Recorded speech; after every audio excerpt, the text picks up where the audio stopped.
Assalamualaikum warahmatullahi wabarakatuh. Bismillahirrahmanirrahim. Alhamdulillahirabbil alamin.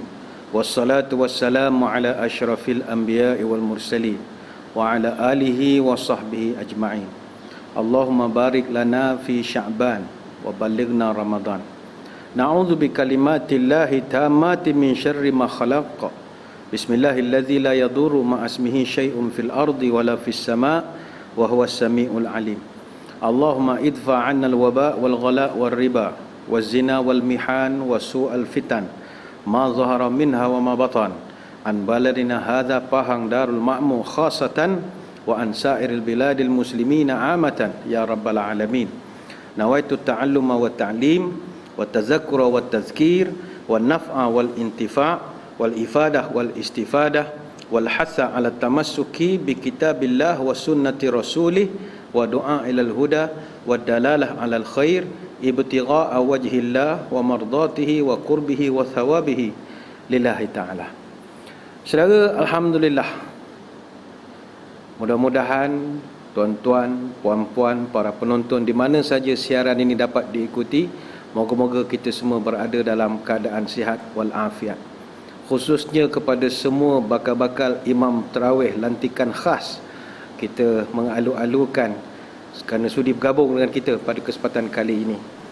Hadirin hadirat yang dirahmati Allah sekalian, bulan Ramadan bakal bertandang. Semua yang beriman kini diundang membaca zikir Al-Quran berkumandang. Lailatul Qadar marilah dihadang.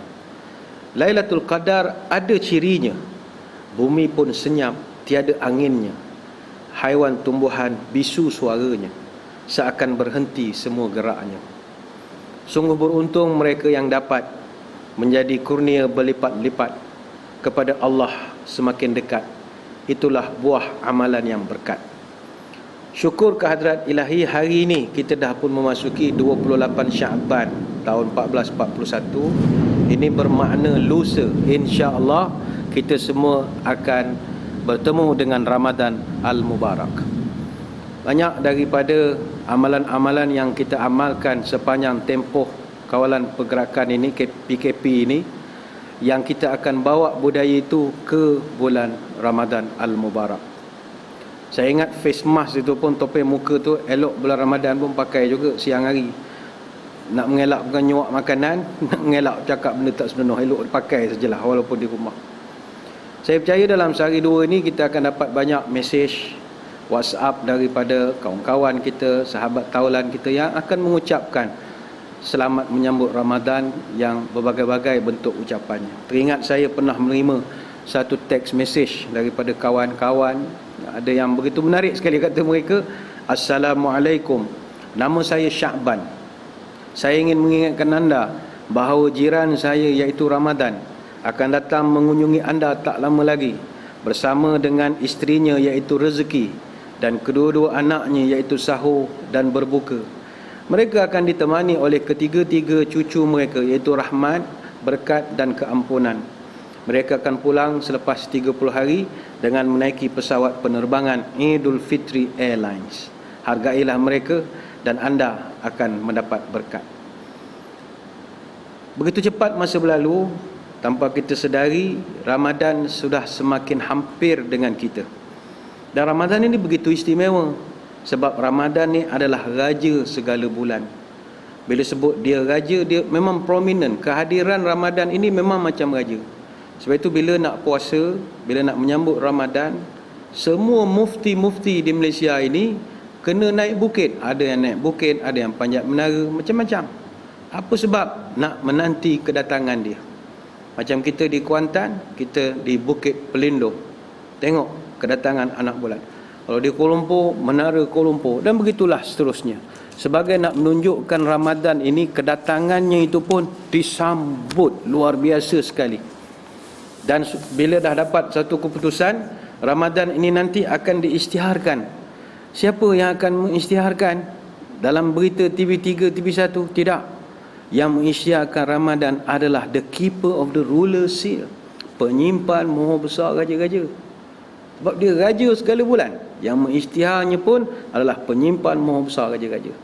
Dan Majlis Raja-Raja dalam mesyuarat kali ke-92 dan mesyuarat kali ke-9 pada 15 hari bulan Mac tahun 1972 telah berkenan supaya penetapan tarikh permulaan puasa adalah meliputi seluruh Malaysia. Begitu hebatnya Ramadan Al-Mubarak ini. Maka jika Ramadan, kalau kita umpamakan sebagai tetamu agung, apa persiapan kita? Ramai di kalangan masyarakat kita sekarang bila tanya, dah siap ke menyambut puasa? Tak ada, katanya PKP dok lah, PKP nak siap apa?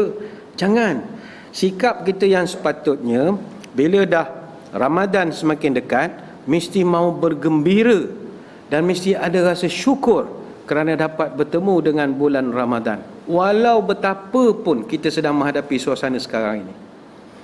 Saya percaya ada kalangan kita yang agak tersedih, agak bersedih. Kenapa bersedih? Pertama, rakan-rakan kita yang meniaga, yang terhalang tahun ini julung-julung kali, terhalang nak meniaga Ramadan. Sama ada orang tu memang dah tiap-tiap tahun meniaga, ataupun baru cita-cita nak meniaga Ramadan tahun ni, dah terbantut pula dah. Kami di Masjid Negeri pun ada bazar Ramadan juga. Dah begitu ramai sekali. Bakal-bakal peniaga dah bayar deposit dan macam-macam. Dah merancang mana kedudukan gerainya itu ini. Tapi kita merancang, Tuhan yang menentukan. Pun bersedih jugalah. Ada juga yang bersedih dengan Ramadan ni, terutama geng-geng PH. PH ni geng plastik hitam. Manalah nak cari pot makan lepas pada ni. Awak nak keluar-keluar tak tentu arah nanti, tangkap dia polis, langgar perintah PKP. Nak makan di rumah, tahu pula dia keluarga, dah pening. Dia susah hati macam manalah Ramadan tahun ni. Biasa tiap-tiap tahun ada pot dia, ada tempat dia. Betul juga, ramai juga yang bersedih sebab terutamanya anak-anak lah yang rapat dengan keluarga kali pertama tak dapat nak menyambut puasa ini bersama dengan ibu bapa. Dia orang Melayu. Dia ada satu budaya. Orang tua-tua kita dulu, dia memang ada tanam satu budaya, dia panggil amalan keramas puasa Ramadan. Ada panggil keramas, ada yang panggil megang Ramadan. Dia satu istiadat budaya kita yang ada satu ritual untuk nak menyambut puasa ini. Ada yang sambut dengan doa khusus, ada yang buat kenduri khusus, dan ada setengah buat mandi khusus nak menyambut Ramadan, nak kena cuci badan sebelum memasuki Ramadan.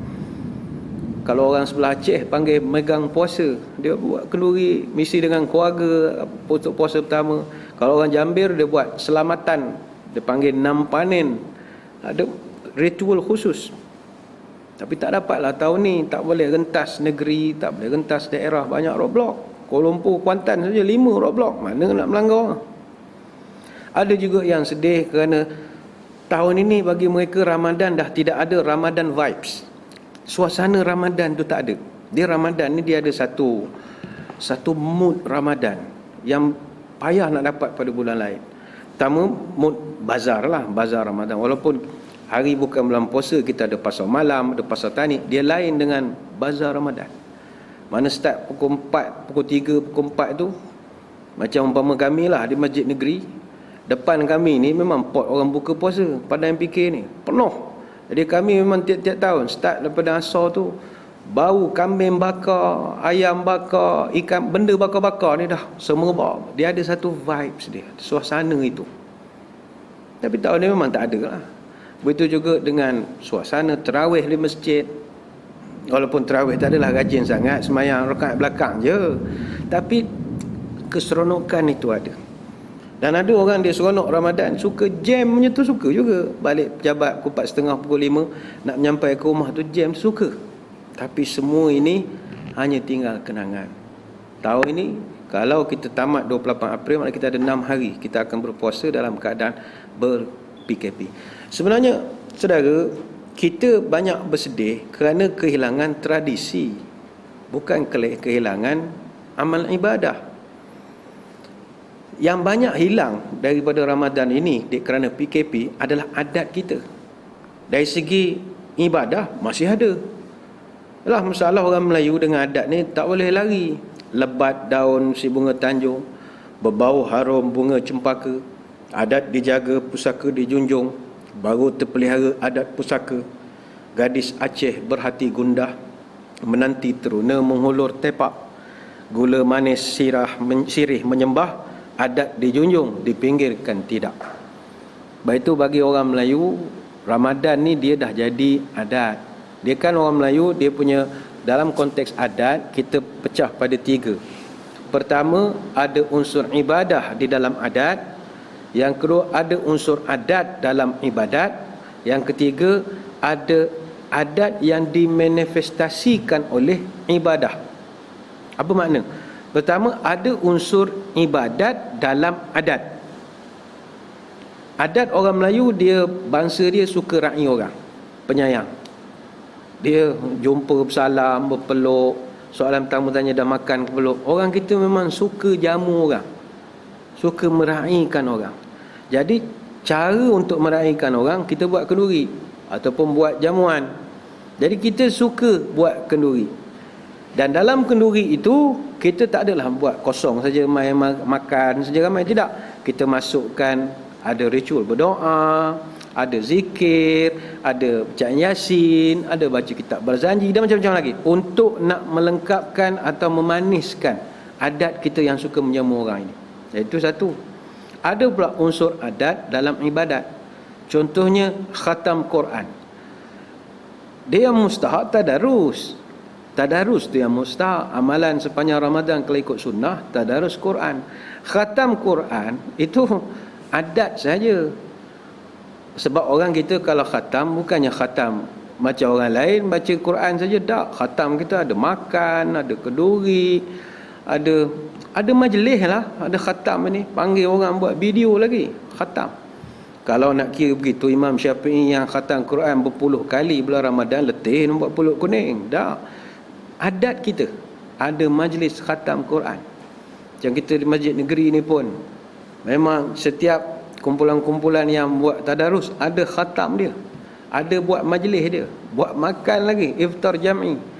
Ada rezeki kadang kita menyela pula ke bawah duli Tuanku Agung, berangkat pula lagi. Luar biasa adat kita. Begitu juga berkhatan ataupun bersunat. Khatan ini dia adalah satu ibadat yang dimasukkan unsur adat. Khatan ni pergi klinik selesai lah, tapi tak, kita ada adat kita. Kalau zaman-zaman tak ada biuh, berendam dalam sungai, ada arak keliling kampung, ada naik tandu macam-macam lah, macam pengantin. Kalau zaman moden sekarang dipanggil bomba menyiram. Artinya kalau tak ada bomba tu pun tak apa, khatan tu boleh je jalan. Itu dimaksudkan adat dalam ibadat. Dan ada adat yang dimanifestasikan oleh ibadah. Sebagai contoh, lepas tarawih kita buat moreh. Moreh ni tidak ada. Dia hanyalah satu adat yang terbit dari satu ibadah, iaitu tarawih. Yalah, maklum saja dah buat tarawih penat, dah buat tarawih tu dah agaknya letih. Jadi suruh masjid sediakanlah sikit kuih, bagilah makan. Dipanggil moreh. Moreh tu tak ada pun tak apa, tapi kalau tak ada dia rasa macam enggak marem gitu lah, macam tak lengkap bagi dia. Makanya bazar Ramadan, jualan iftar, juadah-juadah semasa iftar, moreh, tarawih, ini sangat diwarnai oleh adat dan juga tradisi orang Melayu di Malaysia. Sebab itu kalau kita pernah duduk di luar negara atau pernah ke luar negara, mana ada budaya-budaya ini? Ada, kena cari, tapi umum tidak ada. Tarawih kalau di luar negara, tuan-tuan yang pernah duduk di UK, pernah duduk di Eropah, orang perempuan boleh pergi tarawih. Nak tarawih di mana? Masjid Pakistan semua. Payah. Kalau pun ada tarawih, bukannya di masjid. Kadang kita buat sama kita, gathering, berkumpul di rumah persatuan pelajar misalnya. Jadi budaya tarawih tu bagi orang yang duduk luar negara, biasa dah tak pergi tarawih di masjid ni. Banyak buat perhimpunan bersama anak-anak Malaysia ataupun pergi ke kedutaan tu saja. Yang pergi tiap-tiap hari ke masjid kita ni di Malaysia ini. Jadi banyak diwarnai oleh budaya ataupun tradisi. Cuma ada yang mengatakan dia galat sebab Ramadan tahun ni dia tak dapat nak imarah masjid. Yalah, musim-musim PKP ni imarah masjid ni payahlah sikit. Kita musim-musim PKP ni banyak orang buat elektronik, e-commerce, e-delivery, e-borang, e-bazar. Yang tak ada e-marah masjid saja, itu masih lagi belum dapat kebenaran. Ada setengah negeri membenarkan imarah masjid, tetapi sangat terhad kepada pegawai yang bertugas saja untuk mengelakkan social gathering dalam suasana kita sekarang ini. Tapi jangan khawatir, kita dah pun sebutkan dalam pertemuan yang lepas, Allah akan utus satu malaikat khusus untuk mencatatkan pahala terhadap amalan kita yang terhenti kerana bencana ataupun musibah. Dengan syarat amalan tu adalah konsisten kita buat sebelum ini. Dalam hadis daripada Anas bin Malik radhiyallahu anhu, "Idza batalallahu al-mu'mina bi bala'in fi jasadihi qala lil malak." Apabila Allah uji seorang insan, seorang manusia dengan satu musibah, satu bencana, maka Allah akan titahkan kepada malaikat penulis amal, "Uktub lahu salihah amalihi allazi kana ya'mal." Tuliskan juga, tetap tuliskan untuknya pahala-pahala yang dia biasa amalkan sebelum daripada dia dapat musibah. Fa in syafahu ghasalahu wa tahharuhu wa in qabadahu ghafara lahu wa rahimah. Kalaulah dia sihat selepas daripada musibah itu, maka Allah akan jadikan dia orang yang bersih daripada dosa, suci. Dan andai kata Allah ambil nyawanya semasa musibah itu, maka Allah akan berikan keampunan dan rahmat kepada orang ini. Hadis riwayat Ibnu Abi Syaibah, Imam Ahmad dan juga Al-Baihaqi. Makanya untuk Ramadan kita tahun ini, laluilah sesempurna seadanya. Saudara, sebenarnya banyak amalan yang kita masih boleh buat walaupun kita dalam mood atau perintah ber-PKP ini. Solat jemaah, solat tarawih, mengikuti kuliah secara online, tadarus Quran, sedekah, itu semua masih boleh dijalankan walaupun bukan dalam keadaan perlu keluar, masih boleh dijalankan. Saya ambil contoh, kalau sedekah orang berbuka, ini jangan kita tinggalkan amalan ini. Belanja orang berbuka ini besar pahala, dan tak mesti kita perlu keluar untuk nak belanja orang berbuka. Ada satu hadis Nabi pernah sebut, "Man fatara sa'iman kana lahu misli ajrihi ghaira annahu la yanqusu min ajri sa'imu syai'a." Hadis Tirmizi. Siapa-siapa yang belanja satu orang berbuka puasa, maka segala pahala orang itu kita sedut dapat ke kita tanpa mengurangkan pahala orang yang kita sedut pahalanya tadi. Hadis riwayat Imam At-Tirmizi. Sebagai contoh, ada setengah masjid dapat kebenaran daripada ulul amri untuk menjalankan solat berjemaah, mungkin 3 pegawai dibenarkan. Pada 3 orang ini, pegawai masjid ini, dia ada nak berbuka maghrib, jadi kita belanja dia berbuka. Jadi segala pahalanya daripada sahur sampai berbuka sedut ke kita, makan komisen lah kata orang sekarang ni, suruh dapatkan disedut. Tapi tak mengurangkan pahala tu imam itu, tidak, kita dapat. Sebab itu adalah menjadi amalan para salafus salih untuk nak belanja orang berbuka puasa. Ibnu Umar radhiyallahu anhu, dia tak pernah buka puasa melainkan mesti ada fakir miskin berbuka dengan dia. Ibnu Syihab Az-Zuhri, dia ni hanya tumpu baca Quran saja bulan Ramadan, dan yang kedua beri makan orang miskin. Ibn Syihab ini sigar tabi'in junior. Kalau macam Sa'id Musayyab, Urwah bin Zubair, ini tabi'in senior. Begitu juga Hamad bin Abi Sulaiman, dia ni guru Imam Abu Hanifah selama 18 tahun dalam bidang fiqh. Dia tiap-tiap Ramadan dia pastikan dia beri makan 500 orang pada bulan Ramadan. Dan bila masuk Idul Fitri, dia akan beri tiap 500 orang tu 100 keping duit perak. Artinya masih boleh lagi kita belanja orang berbuka puasa. Banyak dalam talian, delivery, ada banyak masih lagi berjalan di bulan Ramadan nanti, bolehlah ditempahkan. Hantarkan ke masjid sekian misalnya, hantar ke kawasan perumahan sekian-sekian, kata. Kita belanjalah orang berbuka puasa. Yang mustahak, saudara, bergembiralah dan bersyukurlah dengan Ramadan. Sebab Ramadan adalah sayyidus syuhur, Dan tidak ada bulan lain yang boleh challenge bulan Ramadan. Tak ada bulan lain. Kata Imam Hasan Al-Basri dan beberapa ulama lain dalam kitab Lataiful Ma'arif, sesungguhnya Allah telah memulakan waktu yang setahun dengan bulan yang haram, iaitu bulan Muharram, dan menutupnya dengan bulan yang haram juga, iaitu Zulhijjah. Dan tidak ada bulan dalam setahun selepas Ramadan yang lebih agung di sisi Allah melebihi bulan Muharram. Jadi number one tetap saja Ramadan.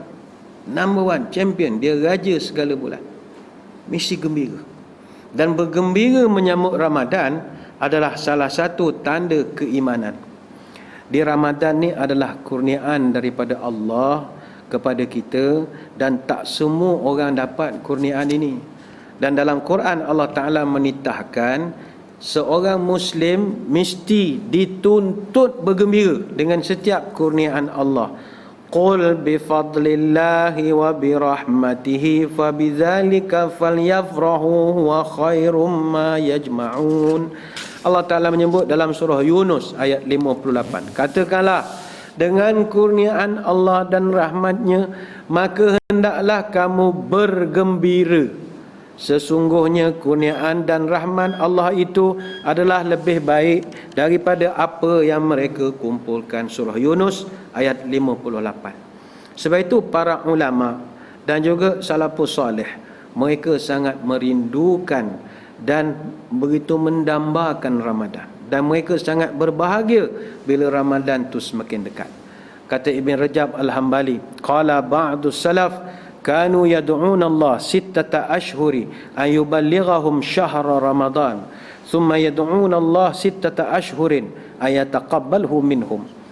Sesungguhnya para salafus salih dahulu, mereka berdoa kepada Allah selama 6 bulan supaya dipertemukan dengan Ramadan, dan mereka berdoa 6 bulan lagi supaya Allah terima amalan-amalan yang mereka buat pada bulan Ramadan. Mesti gembira.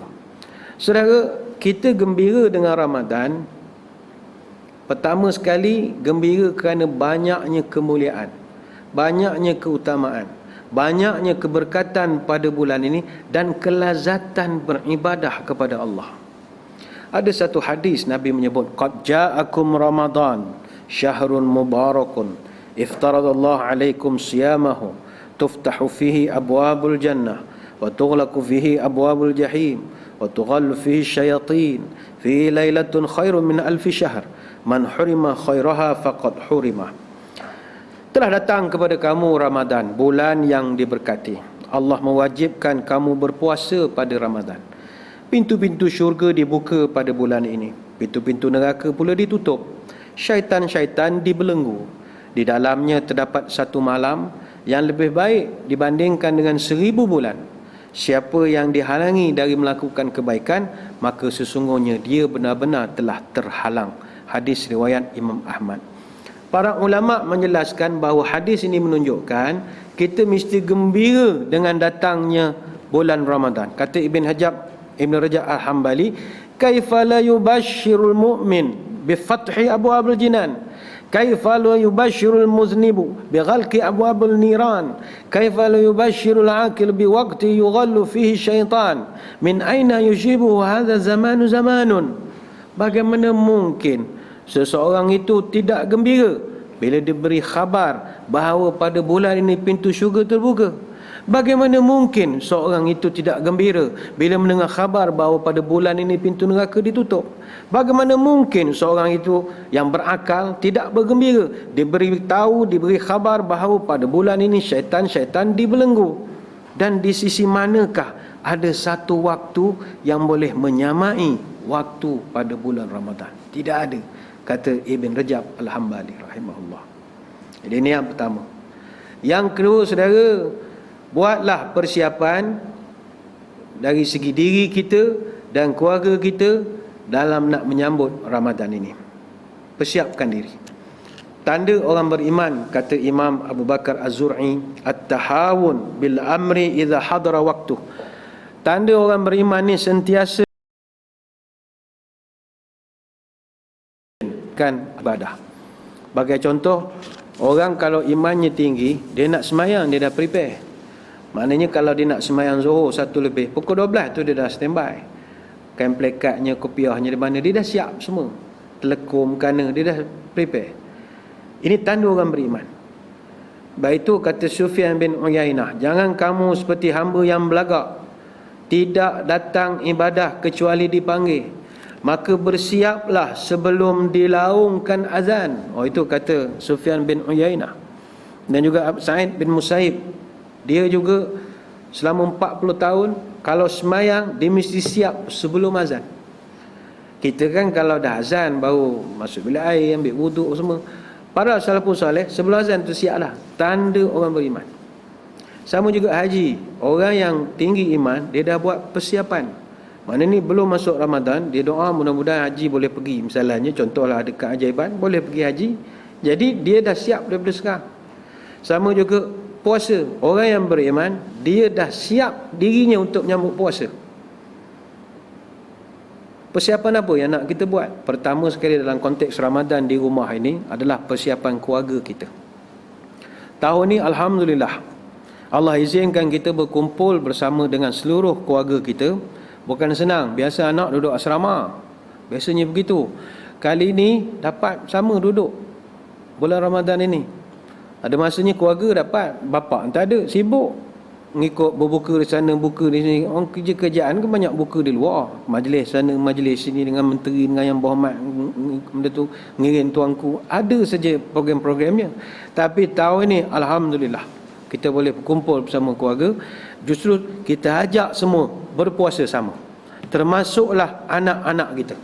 Sebab itu para sahabat dia memang didik anaknya untuk puasa. Didik tapi bukannya paksa, dia didik anaknya untuk berpuasa. Ar-Rubai' bin Muawiz bercerita, Rasulullah sallallahu alaihi wasallam dia utus satu orang sahabat pada pagi Ashura 10 Muharram untuk buat satu announcement, pengumuman. Siapa yang sejak pagi tadi sudah puasa, hendaklah dia berpuasa. Mana puasa Muharram. Siapa yang dah makan, tak apalah, tak ada rezeki. Tapi siapa yang belum makan, puasa sajalah sampai penghujung hari. Fakunna ba'da zalika nasumuhu wa nusawwimu sibyanana as-sighara minhum insyaallah. Kata para sahabat, kami selepas dapat dengar announcement itu, kami pun yang belum makan lagi terus puasa. Dan kami balik tanya anak, mana yang belum makan, kami terus suruh anak-anak kami ini berpuasa, kata sahabat. Wa nadhhabu ila al-masjid fanaj'al lahumul lu'bata min al-ihni fa idza baka ahaduhum 'ala at-ta'ami a'taynaha iyyahu 'inda al-iftar. Dan kami pun pergi ke masjid, kami buatkan mainan daripada bulu untuk anak-anak kami. Kalau mereka menangis kerana nak makan, kami akan ralitkan mereka dengan beri mainan sehinggalah mereka bertahan sampai waktu berbuka. Zaman tu kedai mainan tak ada, mainan buat sendiri. Sebab nak suruh anaknya itu dididik berpuasa. Ini hadis riwayat Bukhari dan Muslim. Tapi ingat, jangan paksa. Anak-anak kecil ni jangan dipaksa. Kata Al-Hafiz Ibn Hajar, hadis-hadis tentang puasa budak-budak kanak-kanak ni disyariatkan agar kita membiasakan anak-anak berpuasa. Namun mereka diperintahkan berpuasa dalam rangka latihan sahaja. Mana bukan nak dipaksa sungguh-sungguh. Ada setengah mak kadang-kadang ni cerita tahun-tahun lepas lah, dia punya paksa pada anak. Anak tu baru umur 6 tahun tadika, dah dipaksanya puasa. Budak tu 4:30 pagi dah digeraknya pergi bangun sahur. 4:30 bangun pagi ni, jangankan anak-anak, bapa anak pun belum tentu boleh bangun kalau tak biasa bangun pagi. Dia pikul yang anak letak atas meja makan, suruh juga sahur. Tu anaknya pergi ke sekolah tu kan, dahaga mak, dahaga nak susu, nak nenen. Tak, puasa. Bagus, tapi jangan dipaksa. Apatah lagi kalau suruh puasa sebab nak membangga-bangga, nak bangga-bangga. Dan didik anak, hashtag dan itu, hashtag dan ni. Jangan. Agama suruh paksa anak semayang, puasa dah. Semayang darjah 1 suruh semayang, walaupun kiblat menghadap Amerika tak kisah, suruh semayang. Darjah 4 tak semayang rotan, puasa dah. Baik itu jumhur ulama, kata Ibn Hajar mengatakan budak-budak tidak wajib berpuasa. Walau bagaimanapun kata Imam Asy-Syafi'i dalam bab puasa kanak-kanak, digalakkan jika mampu. untuk niat kita nak jadikan latihan pada mereka. Jadi ajak semualah keluarga kita berpuasa. Ada satu perbahasan pernah dibincangkan, budak-budak kalau puasa dapat pahala ke tidak? Ada dibahaskan. Ya, budak-budak dia tetap dapat pahala.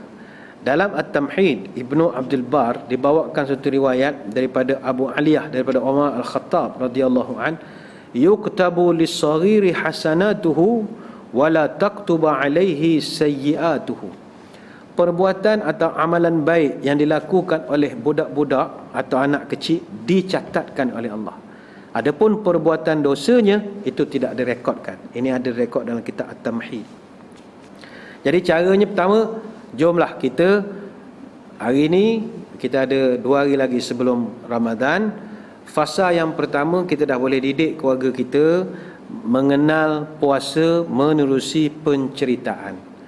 Marilah kita bina majlis ilmu di rumah kita. Jom kita ajak isteri dan juga keluarga kita belajar ilmu-ilmu agama. Mari kita hadirkan keharuman cahaya ilmu dan budaya masjid ke rumah kita, ataupun istilah yang kita guna, memasjidkan rumah.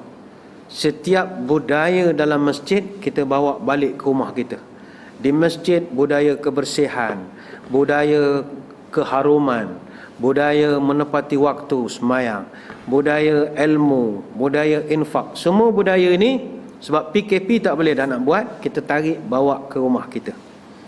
Hadirkan ilmu ke rumah. Sekarang ni ruang tamu rumah kita banyak pinggan mangkuk saja. Tukar, letakkan kitab, letakkan buku-buku yang bermanfaat. Musim PKP ni banyak buku resepi, saya dipahamkan. Tak apa, letaklah juga, gantikanlah pinggan mangkuk itu. Ceritakanlah pada anak-anak sejarah puasa. Ni si ayah kena study sikit lah. Daripada main game, baik study. Tengok sikit sejarah puasa. Ulang kaji balik rukun puasa, syarat puasa, sunat puasa, adab puasa, hikmah puasa. Sekarang ini Masya Allah, WhatsApp group rajin betul menghantar macam-macam panduan. Tarawih ada panduan, niat pun ada orang hantar panduan. Takut salah sebut nawaitu Samaruddin sabun sebuku air sekolah. Ada dia tak reti nak niat. Ada mengajar. Cek balik, ulang kaji balik. Pilih cerita-cerita Islam yang menggambarkan suasana Ramadan. Pilih cerita-cerita tentang keutamaan puasa. Boleh cerita tentang kisah-kisah menarik di bulan puasa. Misalnya Rasulullah SAW berjuang semasa bulan Ramadan.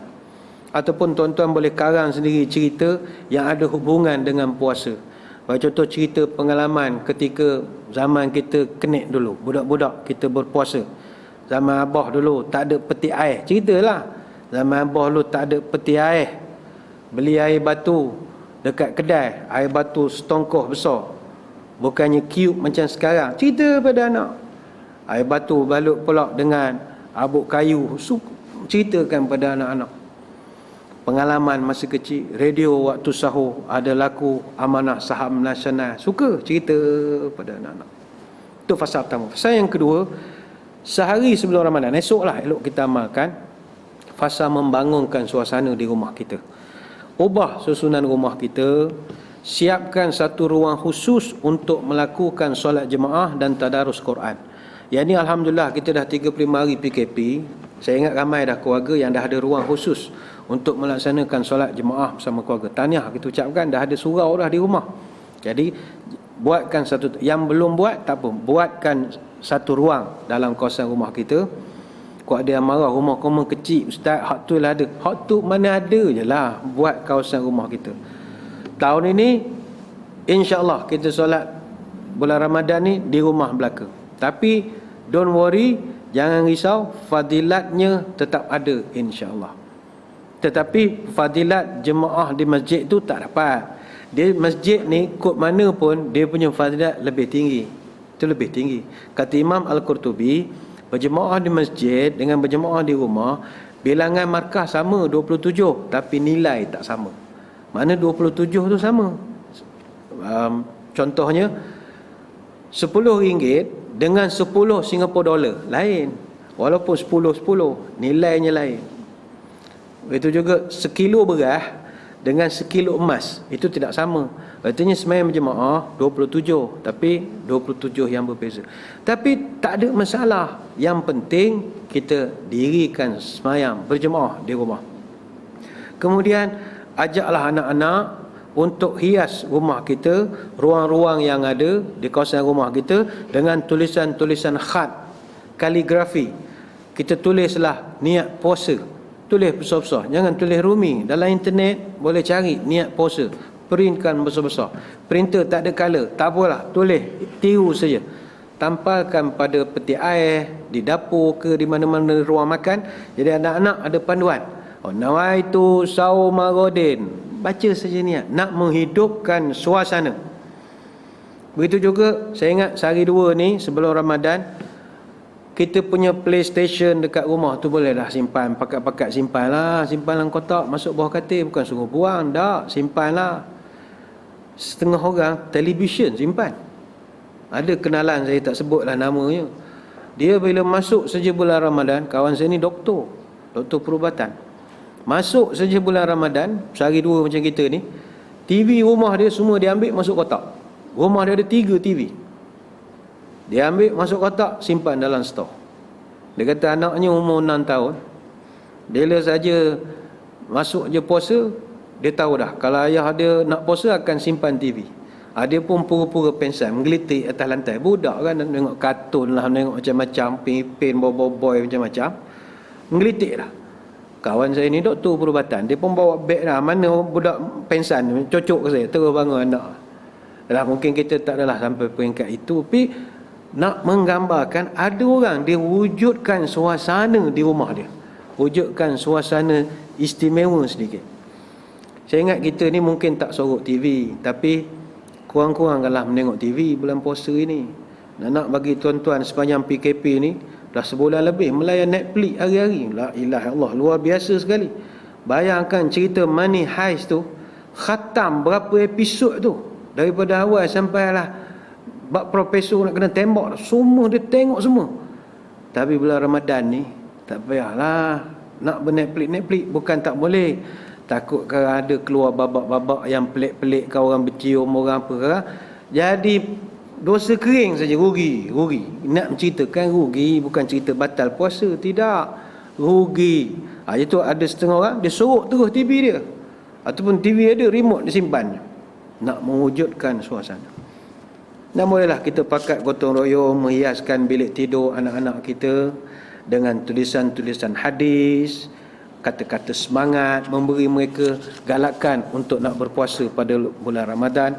Dan ibu-ibu dah boleh melekatkan target dan jadual aktiviti harian. Boleh beritahu dah, siapkan ada star rating, boleh bagi bintang macam kita sekolah lah, bagi budak-budak berapa bintang, 1 bintang, 2 bintang.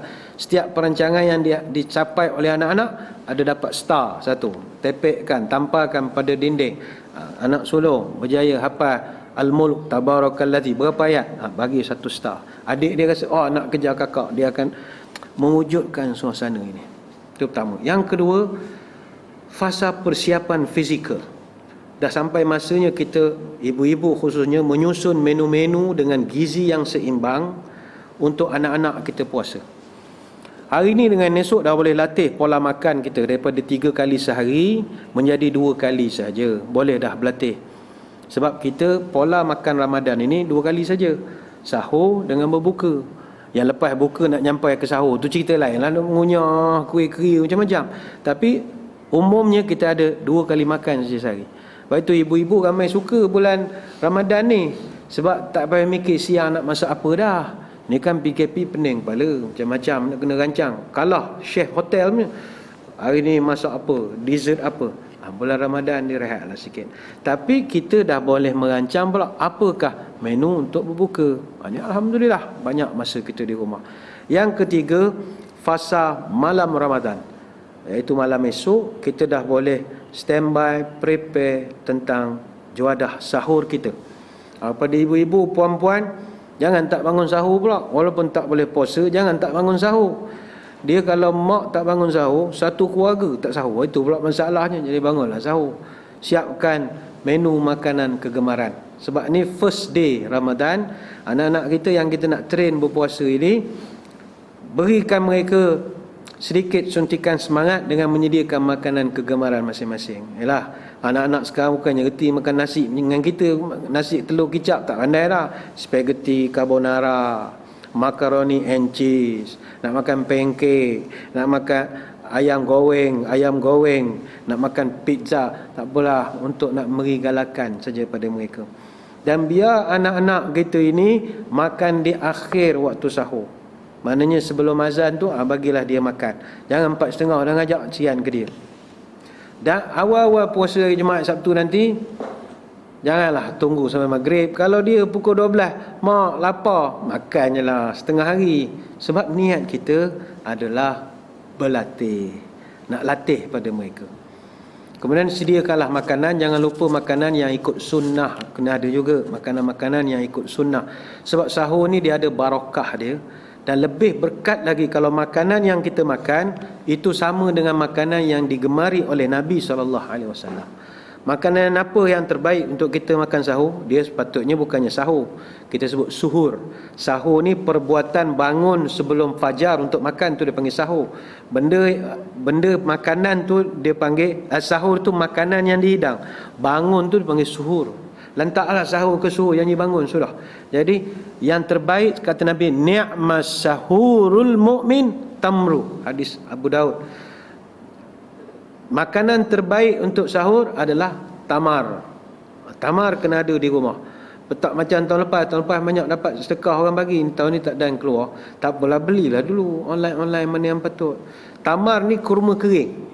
Dia sama ada kurma yang kita biarkan kering di tangkai ataupun dipetik kemudian kita jemur. Tuan Arab biasa buat. Dia berbeza dengan rutab. Rutab ni kurma basah. Kalau balah, kurma muda. Orang kita kurma ni tak berapa kenal sangat sebab kurma bukan buah-buahan tempatan kita. Orang kita dia kenal dua kurma saja, kurma free dengan kurma Yusuf Tayuk. Tu je yang dia kenal. Hak lain dia tak tahu. Tapi kalau nak pahala lebih, makanan terbaik untuk sahur adalah kurma hak kering. Adapun untuk berbuka, kata Anas bin Malik radhiyallahu anhu, kana Rasulullah sallallahu alaihi wasallam yuftiru ala rutabati qabla an yusalli, fa illam takun rutabatu fa ala tamaratin, fa illam takun hasawatin min ma'id. Kata Anas, Nabi kalau dia berbuka, dia akan makan rutabati qabla an yusalli. Dia makan rutab. Rutab ni kurma basah, kurma yang lembik itu. Itu kegemaran Nabi. Tak ada dua sebiji, tak ada sebiji, Nabi minum satu air, segelas air suam. Itu Nabi berbuka. Jadi ingat, sahur kurma kering, berbuka kurma basah. Boleh ingat? Sahur hak kering, berbuka hak basah. Ke tak ingat? Tak apalah. Kalau tak ingat, makan apa-apa mi goreng pun boleh, tak ada masalah. Ini nak mendapatkan keberkatan ekstra, special sikit ya. Baik, itu yang persiapan keluarga. Yang kedua, persiapan ilmu. Ingat, puasa ni kita akan puasa bukannya sekejap. Kita puasa selama sebulan. Sebulan bersamaan 4 minggu. 4 minggu bersamaan 30 hari. 30 hari bersamaan 720 jam. 720 jam bersamaan 43,200 minit. Dan dalam sehari kita berpuasa selama 13 jam 43 minit. Tanpa ilmu, puasa kita boleh jadi rosak. Sebab itu kata Umar bin Abdul Aziz, man abadallah bi ghairi ilmin kana ma yufsidu aktsara mimma yuslih. Siapa yang beribadah kepada Allah tanpa ada ilmu, maka dia akan membuat banyak kerosakan berbanding dengan kebaikan. Kenapa? Tak tahu hukum puasa, puasa jadi rosak. Tak tahu perkara-perkara sunat ketika puasa, kita hilang pahala yang banyak. Tak tahu maksiat boleh mengurangkan pahala puasa, kita hanya dapat lapar dan dahaga. Sebab itu ilmu sangat mustahab. Ayo pelajari hukum hakam puasa, terutamanya puasa itu sendiri. 3 ibadah paling dituntut dalam Ramadan: as-siyam, al-qiyam, al-Quran. Pertama sekali puasa. Puasa ni mesti mau ada ilmu. Ilmu dari segi apa? Apakah perkara-perkara yang menjadi syarat wajib kepada puasa? Apakah misalnya nak membayar fidyah? Ini semua perlu diselesaikan. Kalau tak ada ilmu, macam mana nak menjawab? Tapi sekarang ni alhamdulillah banyak agensi kerajaan, NGO, ustaz-ustaz yang buat hantaran-hantaran posting di laman sosial masing-masing tentang bagaimana nak membayar fidyah. Ini satu perkongsian yang begitu baik sekali. Kemudian apa lagi yang kita nak jaga selain daripada puasa? Al-qiyam. Apa makna qiyam? Iaitu tarawih. Tarawih ini, tahniahlah kita ucap pada bakal-bakal imam tarawih kita, imam lantikan khas ni. Imam lantikan khas. Baru tahu bukan senang nak jadi imam, pening berpeluh-peluh lah semua ni. Don't worry, be happy. Tarawih ini, nama pun tarawih, semayang tarawih, rehat-rehat. Jangan stres, tenang-tenang saja, santai-santai. Semayang untuk nak meringankan perut, sebab tadi berbuka macam-macam ada telannya, kita nak meringankan badan kita balik. Jadi jangan stres-stres. Tapi jangan pula ambil terlampau ringan pun tak boleh juga. Ada satu pondok pesantren, kita tak sebutlah namanya ya, tapi terletak di Jawa Timur sana. Mereka tarawih 23 rakaat 7 minit saja, cepat betul. Semayang ekspres ni dia dah buat turun-temurun sejak katanya dah 160 tahun dia buat semayang ekspres ni. Tapi cuba kira 23 rakaat 7 minit, maknanya satu rakaat 18 saat. Maknanya dia baca Fatihah antara 5 sampai 8 saat saja. 5 sampai 8 saat ni benda ayat baca Bismillahirrahmanirrahim, tak ada Ar-Rahmanir-Rahim, habislah 5 saat. Kita bermalas ni paling laju pun 30 saat. 30 saat. Itu tak payahlah kita ikut, bukan cara kita di sini, tidak, tak sesuai, laju sangat. 23 rakaat 7 minit, laju sangat. Ada juga dekat Magetan, Jawa Timur, tak sebutlah di pondok mana, terlampau lama pula, ada juga dia buat semayang tarawih 23 rakaat 8 jam. Dia khatam 30 juzuk. Tiap-tiap malam semayang dia khatam Quran 8 jam semayang tarawih. Tapi tak ramai lah orang-orang hafal Quran je yang ikut semayang. Memang panjang betul. Kita semayang tarawih 20, habis pukul 9.50, rasa masuk surga sangat dah. Habis pukul 10, orang lain 9 suku balik dah. Ini pukul 4 pagi 5 pagi baru habis. Itu tak terikut lah di kita. Cuma bila bersembang-sembang tentang tarawih ini, tahun ni kita kena bersyukur sebab dapat bersama imam rakaat depan. Bukan senang tu. Puan-puan khususnya semayang belakang tok imam saja. Bagi adik-adik kita semayang depan belakang ayah kita, alhamdulillah, itu sop depan besar rahmat. Lepas tu pula syukur kita dapat berada dengan imam dari mula sampai habis semayang. Ada satu hadis Nabi sebut, man qama ma'al imami hatta yansarif kutiba lahu qiyamul lailatin. Hadis Tirmizi. Siapa yang semayang bersama imam sampai imam habis semayang, akan dituliskan baginya pahala seolah-olah dia qiyamul lail sepanjang malam. Kita tahun lepas mana dapat balik sekali dengan imam? Kita kan geng 08, 8 rakaat, imam buat 20. Kita habis 8, kita balik nak kejar supermarket. Tapi tahun ini insya-Allah kita sebab imam ayah kita, tunggulah sampai habis. Takkanlah kita nak keluar 4 rakaat balik dah. Balik ke mana? Tak boleh keluar malam. Jadi rezeki kita tahun ni. Macam puan-puan lagilah untung, bukan sekadar habis semayang bersama imam, dapat tidur sebelah imam lagi pula lepas ni malam. Lagilah besar pahala mudah-mudahan ya.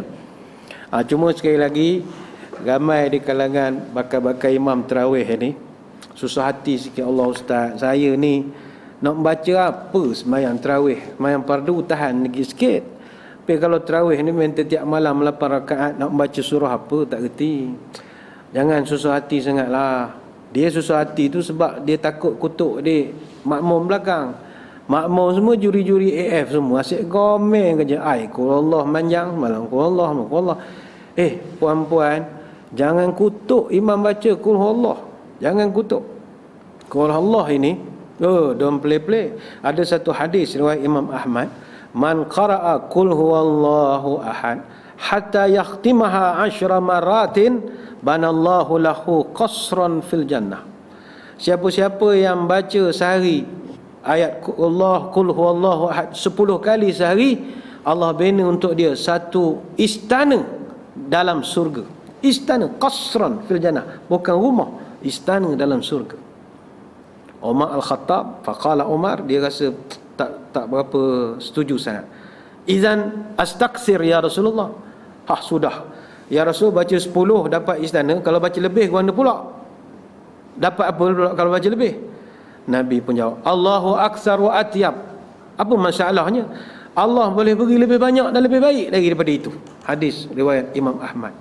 Jadi sehari baca 10 kali dapat satu istana dalam surga. Untuk imam kita di rumah berapa kali baca Fatihah, baca Qul Allah? Kalau sampai 10 kali, alhamdulillah dapat satu istana dalam surga. Jangan ngutuk orang baca Qul Allah. Ada satu riwayat daripada Aisyah radhiyallahu anha. Dia sebab Qul Allah ni surah Al-Ikhlas. Dia sifatur Rahman. Banyak sifat Allah dalam Qul Allah ni. Kata Aisyah, ada satu riwayat, Nabi pernah hantar satu pasukan, platoon untuk buat tinjauan operasi ketenteraan. Dia orang pergi, waktu balik. Itu Nabi minta report. Macam mana cerita operasi? Dia cerita, Ya Rasul, kami operasi semua bagus. Cuma kita punya ustaz ni, ustaz kagak lah agaknya. Ustaz kagak kita ni bila semayang jadi imam, dia asyik baca Qul Allah. Rakaat pertama Qul Allah, rakaat kedua Qul Allah, hari esok semayang Qul Allah, maghrib isyak subuh semua Qul Allah. Minat sangat dia dengan surah Qul Allah, tak ada lalu nak baca surah lain. Maka Nabi pun kata, cuba tanya kepada dia, kenapakah dia suka sangat membaca Qul Allah? Satu orang pergi berlari tanya, Ustaz, ni Nabi suruh tanya, kenapa suka baca Qul Allah jadi imam? Kata dia, saya suka kerana surah itu ada sifatullah, ada sifat-sifat Allah. Jadi saya suka baca. Bila disampaikan pada Nabi, apa jawab Nabi? Ukhbiruhu innallaha yuhibbuh. Beritahu balik pada ustaz tadi, Allah juga cinta kepada dia sebab dia suka membaca Qul huwallahu ahad. Jadi janganlah ngutuk tu imam baca Qul Allah. Beginilah kita berikan solusi. Kalau tak banyak surah hafal untuk tarawih, tak apa. Masa tarawih kita diberi keizinan untuk tengok mushaf, tengok Quran. Boleh. Quran besar lah. Kita ada masa lagi ni, boleh tempah online lagi. Nak ke kedai buku tutup belaka dah. Tempah online. Takkan barang buat kek boleh tempah, Quran tak boleh tempah. Beli tempah Quran yang besar tu. Dia sekali ada stand dia kalau ikutkan. Masjid-masjid selalu ada. Letakkan Quran tu kita baca. Ataupun ada meja macam ini, letakkan saja meja, kita duduk depan. Quran kena besar, kalau kecil tak nampak. Jadi boleh baca mushaf semasa jadi imam tarawih. Jadi rakaat pertama tu ambil 2 ayat, rakaat kedua 2 ayat, 2 ayat. Kalau start daripada juzuk 1, saya ingat kalau takdir PKP sampai raya, khatam kita setiap malam jadi imam, insya-Allah 2 ayat 3 ayat, 2 ayat 3 ayat. Kalau ada ustaz yang mengatakan batal semayang kalau menengok mushaf, itu pendapat dalam mazhab Imam Abu Hanifah. Kalau ada ustaz-ustaz yang kata makruh melihat mushaf semasa semayang fardu dan boleh melihatnya dalam semayang sunat, maka ini pendapat dalam mazhab Imam Malik. Bagi kita mazhab Syafi'i, harus melihat dan membaca Al-Quran daripada mushaf. Dan ini juga pendapat dalam mazhab Imam Ahmad. Ini kita boleh rujuk dalam kitab Al-Majmu' Syarah Muhazzab, Raudatul Talibin wa Umdatul Muftin, kitab Al-Mughni, kitab Hasyiah Ar-Radah Al-Murbid dan macam-macam lagi. Dalilnya Aisyah radhiyallahu anha, dia pernah jadi makmum kepada seorang imam. Imam ni adalah hamba yang telah dimerdekakan, namanya Zakwan, dan dia semayang dalam keadaan membaca mushaf. Dia jadi imam, dia baca mushaf. Dan Imam Bukhari meriwayatkan secara mu'allaq di awal bab Imamatul Abdul wal Mawali dalam Sahih Bukhari, dan Imam An-Nawawi menilai sanadnya adalah sahih. Jadi untuk sembahyang tarawih silakan baca mushaf. Sebenarnya banyak nak diterangkan, tapi masa kita tak begitu nak mengizinkan. InsyaAllah pada kesempatan akan datang sepanjang Ramadan ini, kita akan saling bergabung dan berkongsi lagi tajuk-tajuk yang mudah-mudahan boleh memberi manfaat kepada kita bersama. Sebelum kita berpisah, marilah kita menadah tangan berdoa. Moga pertemuan kita ini diberkati oleh Ilahi. A'udzubillahi minasyaitonirrajim. Bismillahirrahmanirrahim. Allahumma salli wa sallim ala Sayyidina Muhammadin salatan tukhrijuna biha min zulumatil wahmi Allahumma barik lana fi Sya'ban wa balighna Ramadan. Ya Allah, berkatilah umur kami pada bulan Rejab, pada bulan Sya'ban, dan panjangkanlah umur kami bertemu dengan Ramadan. Allahumma sallimna ila Ramadan wa sallim lana Ramadan wa tusallimhu wa minna mutaqabbala. Ya Allah, sampaikanlah kami ke bulan Ramadan, hantarkanlah bulan Ramadan ke rumah kami, terimalah segala amal-amal kami pada bulan Ramadan. Na'udzu bi kalimatillahi tammati min syarri ma khalaq. Allahumma inna nas'aluka al-afiyah fid dunya wal akhirah. Allahumma inna na'udzubika minal baras wal junun wal juzami wa min sayyi'il asqam. Ya Allah, kami berlindung padamu dari penyakit sopak, penyakit gila, penyakit kusta, dan apa juga penyakit atau wabak yang sedang melanda. Subhanakallahumma wa bihamdika nashhadu an la ilaha illa anta nastaghfiruka wa natubu ilaik. Wassallallahu ala sayyidina Muhammadin wa ala alihi wa sahbihi baraka wasallam. Walhamdulillahi rabbil alamin. Sekadar itu, stay home, stay safe. Ramadan Karim untuk semua. Wabillahi taufiq wal hidayah. Wassalamualaikum warahmatullahi wabarakatuh. Wallahu a'lam.